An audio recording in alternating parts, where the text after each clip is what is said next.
Hello, this is Tim. We're reading from Lost Christianities by Bart Ehrman, and we're dealing with the Gnostics. And so, um, because um, our Christianity is important in this society, or what in this society, so this is one form of Christianity I think is interesting. And so let's go through it. The origins of Gnosticism.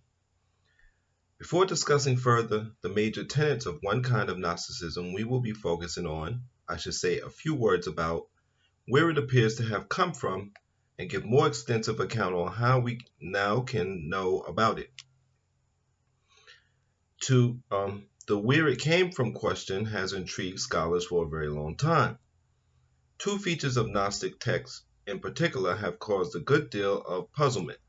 On one hand, these texts clearly suppose that the material world is not a good place, that it is not the creation of the good God who made all things and then declared them good, as in Genesis. To be sure, Jews and Christians have never thought the world was perfect, not even the Jews and Christians responsible for writing the Bible.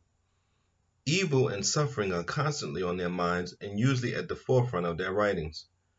But for the most part, the biblical writers maintain that the evil in this world results from human sin, which brought about a corruption of the good creation of God. Most Gnostic authors assume, however, the evil is written into the fabric of the material world itself. This may sound like an anti-Judeo-Christian view. On the other hand, these Christian Gnostic texts are filled with Jewish and Christian materials. Christ is the ultimate redeemer, the creator. God is assumed to be the God of the Old Testament, and a number of the texts are actually expositions of the early chapters of Genesis. Creation, Adam and Eve, the flood, etc. If the writers were anti-Jewish, why did they propose the teachings of Judaism? If they came from an anti-Jewish milieu, why did they write, commentaries on Genesis?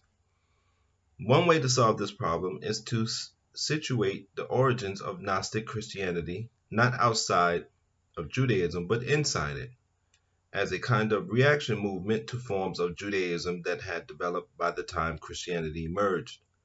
Forms of Judaism that influenced Jesus and his followers. To give even a simplified picture of how it works, we need to start way back as far as we have records among Jewish theologians who were trying to understand why there was suffering in the world. This is as far back as we have records of Jewish theologians, hundreds of years before Jesus. In one way or another, a significant amount of Jewish theology goes back to the traditions about the Exodus from Egypt under Moses, as recounted in the early books of the Hebrew Bible. According to the accounts, after the children of Israel had been enslaved for centuries, God heard their cry and raised up from them a prophet, Moses, whom he used to oppose the Egyptian Pharaoh, working 10 plagues against the Egyptians to force his hand and set the people free. After the Israelites escaped, Pharaoh pursued his former slaves, only to be soundly defeated at the Red Sea. When the waters miraculously parted, the children of Israel crossed on dry land, and the Egyptian armies were destroyed by the floods when the waters returned. For ancient Jews, this Exodus tradition was theologically significant. It showed in broad terms that God had chosen Israel to be his people and that he would intervene in their behalf or on their behalf when they were in dire straits. What were the theologians and others to think then when in later times the people of Israel suffered but God did not intervene? Much of the Hebrew Bible is taken up with this question. The standard answer comes in the writing of the Hebrew prophets such as Isaiah, Jeremiah, Ezekiel, Hosea, and Amos. For these writers, Israel suffers military, political, economic, and social setbacks because the people have sinned against God, and he is punishing them for it. But when they return to his ways, following the direction for communal life and worship that he had given to Moses in the law, He would relent and return them to their happy and prosperous lives. So we're working with theological scholars.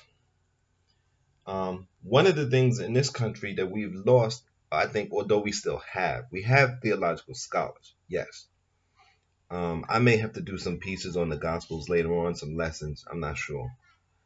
But we have more preachers, which are not really theological scholars, or at least when they're in their churches, they're not doing theological scholarship. What they're doing is cheerleading for their congregants to go out and live through and survive through the grind of really, I think, a society that's insane.